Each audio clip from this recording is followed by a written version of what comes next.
그 리더십이 이렇게 하나의 이슈가 되고 나서부터는 참 많은 사람들이 리더십이 어떤 거라는 정의를 많이 했던 것 같아요. 그래서 저는 뭐 리더십이 뭐다라고 정의 내리긴 되게 어려운 것 같고, 그 리더십이 어떻게 하면 생길까 뭐 이런 고민을 많이 해봤거든요. 근데 그게 뭐 어떤 열정이라든지 아니면 얼마나 자기가 자기의 삶을 얼마나 사랑하는지 이런 거 관련이 있다고 생각을 해요. 그러니까 리더십이라는 게 뭔가 남들 이끌고 큰 일을 하고 뭐 이런 것뿐만 아니라 자기가 자기 삶을 즐겁게 할 수 있는 게 정말 진정한 리더십 중에 하나라고 생각을 하거든요. 그래서 뭐 지혜 씨 같은 경우에도 사실 모르겠어요. 여러 가지 동아리들이 있겠지만 이렇게 주말에 서로 다른 배경인 학교 학생들이 만나서 하는 게 전 되게 좋다고 생각을 하거든요. 그게 서로의 삶을 풍성하게 해줄 수 있기 때문에 그 리더십이라는 게뭐 지혜 씨 안에도 충분히 많다고 생각해요. 제가 인터넷 패션 콘서트라고 제목을 지어봤는데요. 콘서트 하면 뭐하죠? 그거 떠들고 놀죠, 그쵸? 기분 전환하고 그런 자리예요. 저는 일단 YC 하면서 그 운영진이 참 대단하다 생각했어요. 그래서 아마 GLC 계신 분들도 고민 되게 많을 거예요. 그러니까 어떤 전체적인 프로그램을 짜고 단체를 이끌고 나가는 게 진짜 힘들거든요. 안 해보는 사람들은 몰라요. 그래서 그 YC 대치한 친구 중에 한 명은 그 운영진에 있었는데 되게 갈등도 되게 많이 하고 힘들어하고 시간도 많이 빼고 그랬는데 그걸 보면서 참 학생들이 되게 대단하다는 생각이 많이 했어요. 와, 어떻게 학생들이 이런 걸 조직을 해서 프로그램을 짜고 계획을 세우고 하나하나 준비할 거 신경 쓸 게 너무너무 많잖아요.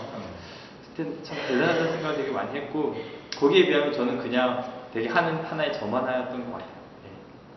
네. 그래서 그들 도와줄 수 있는 방법이 뭘까 하다가 뭐 운영진에 참여할 만큼 여유가 없어가지고 저는 그냥 YC를 더 재밌게 하기 위해서 그냥 포럼 하나 맡아서 진행하고 이런 거였는데, 그때 그 운영진 했던 친구들은 다 리더십도 있고, 네. 정말 대학생이 할 수 있는 좋은 경험이었어요. 네. GLC도 마찬가지로 이런 특강을 통해서 감동을 주신 분은 거의 없었던 것 같아요. 그러니까 아직 그냥 잘 기억이 안 나는 거 보니까 그게 인상적이지 않았던 것 같아요. 그러니까 제가 대학교 때 불만은 그런 거였어요. 그러니까 특강을 하면 유명하고 높은 분이 오잖아요. 무슨 회장사장. 이분들은 감히 준비할 시간이 없나 봐요. 그냥 정말 그냥 연대기를 얘기하고 그냥 가시는 분이에요. 그러면 그때 저희 보람은 그냥 유명한 사람 한 번 봤다 뭐 이 정도? 그게 끝인 거예요. 그래서 저는 꼭 저런 분만 와야 되나. 그렇지 않아요. 되게 다양한 사람이 올 수 있는 자리가 돼야 했다는 거거든요.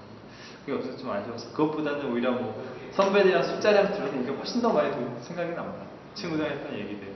그냥 정말 나의 이야기일 수도 있는 것들 있죠. 그러니까 공감하기 되게 쉬운 이야기들, 그런 것들이 많이 와닿아서 저도 뭐 그런 생각을 해요. 예를 들어서 제 나이에 뭐 책수 이렇게 강연하는 게 어떤 사람은 그렇게 말할 수 있을 거예요.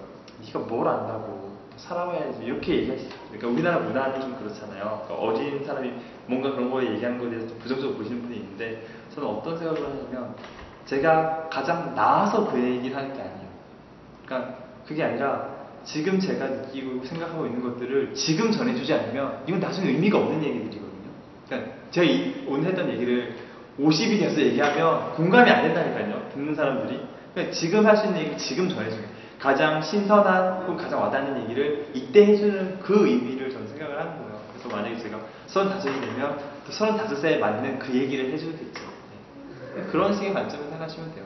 티라는 것도 베스트한 사람이 낼 수 있는 게 아니라 자기의 생각이 있는 사람이 내는 거죠. 그러니까 자기의 어떤 관점이 있는 사람 혹은 하고 싶은 얘기가 있는 사람, 그게 다른 사람과 공감이 일어나면 충분히 가치가 있는 거고, 꼭 그게 뭐 학문적으로 뭐 판매 부수고 이걸로 웃어야 되는 걸로 우열을 가리는 것 같지 않아요. 그러니까 우리가 좀 워크로드가 많이 있어서 늦게 일어날 때가 많거든요. 좀 지침을 보고 싫답니다. 사실 딱 하면서 제가 하는 생각이 뭐였어요? 진짜 내가 좋아하는 일을 하니까 이렇게 기분 좋게 집중할 수 있었지. 내가 이제 이 일을 싫어했으면 싫어하는 일을 반기까지 하고 있으면 얼마나 힘들었을까라는 생각을 요즘 책을 쓰고 있는데요. 아마 오늘 강연했던 그런 내용이 어떤 컨셉일 거예요. Think outside of the box 이런 내용으로 오늘 강의했던 내용 중에 들어가는 것도 있고, 뭐 제가 새로 넣은 것도 있고, 그런 것들 아까보신 뭐 관점을 바꿔 문제 푸는 거, 수학 문제 푸는 거 이런 것도 있잖아요. 그런 내용들도 다 있을 거예요. 근데 대신 이게 말하는 것과 글로 쓰는 것도 완전 다르거든요. 이걸 글로 쓰는 것도 되게 시간도 많이 걸리고 어려워요. 한 올해 한 올해 말쯤에는 나올 것 같아요. 올해 말에 내년쯤 나올 거니까 그때는 열심히 읽어주세요. 예. 진짜 뭐 제 책을 내기 전까지는 아주 독서 강은 아니었어요. 책 내고 나서부터는 이제 책을 많이 보셨는데 뭐 유명한 책 이런 거 읽는다기보다는 저 그냥 다양하게 보는 편인데요. 기억에 남는 거는 군대 있을 때 읽었던 코드 훔치기라는 책이 있어요. 고종석 씨의 그 책도 생각이 나고 그리고 뭐 정말 열정적인 분, 그 이원익 씨라는 분 있어요. 비상을 쓴 분인데 그분 것도 좀 생각이 나고